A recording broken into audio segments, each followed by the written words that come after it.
When I was 12, my teacher, Mr. Raven, falsely accused me to conceal the abuse he inflicted on his daughter, Leela, a classmate of mine. I risked everything to shield her and my family, uncovering a school-wide conspiracy that led to his dramatic downfall. It all began when Mr. Raven announced I was permanently removed from his class. He gathered my belongings, made a spectacle of tossing my backpack to the ground, and ordered me to the principal's office. I felt humiliated, but more than that, I was bewildered. I'd always been an exemplary student with no disciplinary issues. I'd scored a perfect 100% on my math exam the previous day. As I left the classroom, I noticed something odd. Leela, Mr. Raven's daughter, who had earned 98% on the same test, was already preparing to take my seat. At the principal's office, my parents were waiting, visibly furious. The principal claimed he'd overlooked my supposed misconduct with a first grader if I agreed to switch classes. My parents, never ones to back down, demanded specifics about this alleged incident. The principal faltered, unable to provide evidence, but as the authority figure, he insisted I either change classes or face expulsion. That day, I was reassigned to a new class. During lunch, something unexpected happened. Leela approached me, something she'd never done before. She often cried when my test scores surpassed hers, so I braced for her to gloat. Instead, her eyes brimmed with tears as she whispered, "Please tell Mr. Raven you cheated on that test." Stunned, I asked why. She replied, "Because he beats me when I'm not the top student." My jaw dropped. She rolled up her sleeve, revealing bruises, and confessed Mr. Raven withheld food unless she was first in class. She hadn't eaten in 3 days and felt faint. I hugged her, insisting we tell someone, but she sobbed, begging me not to involve the principal. She'd tried that before, and it only worsened her situation. I promised we'd find another way. I shared my lunch with her discreetly, then went to Mr. Raven and admitted to cheating. He practically danced with glee. That landed me back in the principal's office that same day, this time without my parents. Alone with 2 intimidating adults, they exploited my vulnerability, warning that continued cheating would lead to expulsion, and hinting that boys at tougher schools nearby would enjoy someone like me. I went home terrified and told my parents everything: Leela's bruises, her starvation, and the principal's threats. My mom nearly collapsed from shock. She immediately emailed the principal, demanding a meeting. The next morning, my dad handed me 2 lunches, one for me, one for Leela, with instructions for her to come to our house after school. I followed his plan. Leela's eyes welled up at the sight of a peanut butter sandwich just for her. After school, she came to our house, where my parents gave her a warm shower. We learned Mr. Raven not only starved and hit her, but forced her to study all night, forbade friendships, and confined her to the house. Her sole purpose was to be the best in school. She hadn't seen a doctor in over a year, despite being dangerously underweight. My parents wanted to call CPS, but Leela stopped them, revealing she'd reported the abuse last year. The CPS agent, Mr. Raven's brother, dismissed her claims as lies and deemed her home safe. Devastated, we devised a plan. The next day, my parents confronted the principal. My mom, furious about his comments to me, bluffed that I'd recorded them. His face paled, and he asked what we wanted. My parents demanded I stay in Mr. Raven's class, nothing more. He agreed instantly. Mr. Raven was livid, but I focused on helping Leela. Over the next few weeks, I became her only friend, sneaking her lunches and hygiene products. She'd tell Mr. Raven she was at the library, then come to my house to eat, shower, and play games. She began to look healthier as my parents secretly consulted lawyers. But then, disaster struck. While walking to my house, Leela and I were followed by Mr. Raven. He cornered us on a deserted street and demanded Leela come with him. She refused for the first time, saying, "No, I'm not going." He struck her face, and she collapsed, blood streaming from her mouth. He dragged her unconscious body a quarter-mile to his car as I screamed and hit his leg, but he shoved me down and drove off. Scraped and shaking, I called my parents, staring at the blood trail Leela left on the pavement. They arrived quickly, and Mom called 911 while Dad photographed the scene. The blood had pooled in a shape like a tiny handprint, making my stomach churn. Police performed a welfare check, but Mr. Raven claimed Leela was resting after a fall. Without visible proof or Leela's statement, they couldn't enter. My phone buzzed with a text from Mr. Raven warning that Leela had fallen and was fine. Its timing too perfect to be chance. An elderly neighbor, Mrs. Lin, approached, whispering she'd recorded Mr. Raven dragging Leela on her doorbell camera. Her hands shook as she glanced toward the Raven house. We rushed there, finding the curtains drawn and Leela's window boarded shut. Through a curtain gap, I saw Mr. Raven burning what looked like Leela's notebooks and my lunch bags in the fireplace. My heart sank as our friendship's traces burned. Mr. Raven caught my gaze, his blood-splattered shirt and calm expression chilling me. Within hours, 3 school board members called my parents, citing my behavioral issues and false accusations in rehearsed tones.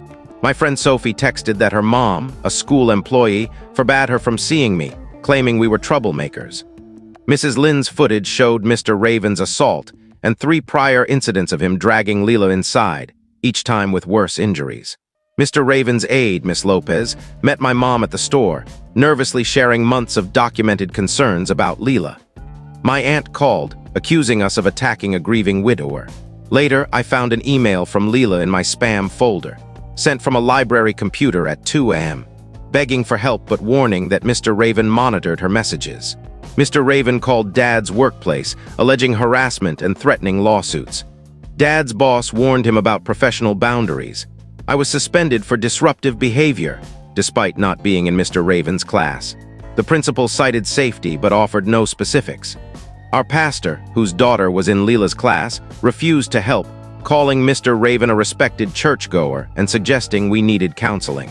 Mom began surveilling the Raven house during school hours, noting curtain movements and Mr. Raven's comings and goings. Another neighbor revealed her friend had moved away after Mr. Raven's legal threats. 3 teachers shared concerns about Leela, but said the administration silenced them. Leela's absences always followed subpar test scores, with Mr. Raven providing flawless doctor's notes. The janitor, Mr. Gomez, passed Mom a note offering to help that night with his keys to the school's back entrance. Dad's coworker, whose wife was a social worker, explained how to build a legal case. Mr. Raven's restraining order against us was delayed when we filed abuse evidence. Miss Lopez showed photos of Leela's declining health, weight loss, hidden bruises, and hollow eyes, each dated and devastating. Mr. Raven began dating my favorite teacher, Miss Torres, who suddenly turned cold toward me. I recognized the isolation tactics from health class. I documented everything in a notebook, every threat, every slight. Mrs. Lynn's daughter, a nurse, shared x-rays of Leela's old fractures. Sophie defied her mom, finding a note from Leela in a library book, written on a tissue, saying she was locked in the basement and warning against calling police. We backed up evidence on flash drives, shared with trusted allies.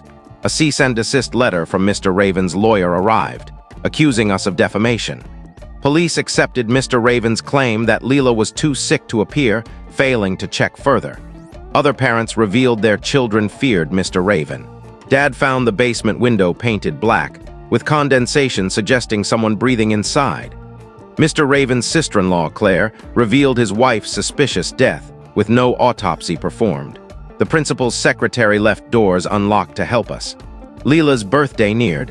If she missed her class party, Mr. Raven's excuses would collapse. Miss Lopez recorded Leela's screams from a locked closet, which Mr. Raven claimed was a video.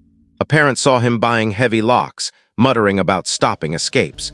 We rejected Mr. Raven's offer to drop everything if we moved and signed an NDA.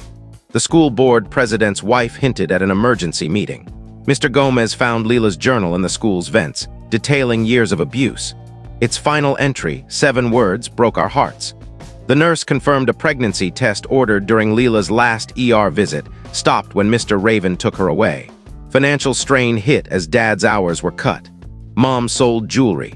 My brother slept with a bat, vowing to protect me. Mr. Raven's brother offered to bury the case for $10,000. We refused. At the store, Mr. Raven admitted Leela needed discipline, then backtracked. Witnesses heard. Teachers shared notes on Leela's decline. Miss Lopez quit publicly, calling Mr. Raven an abuser.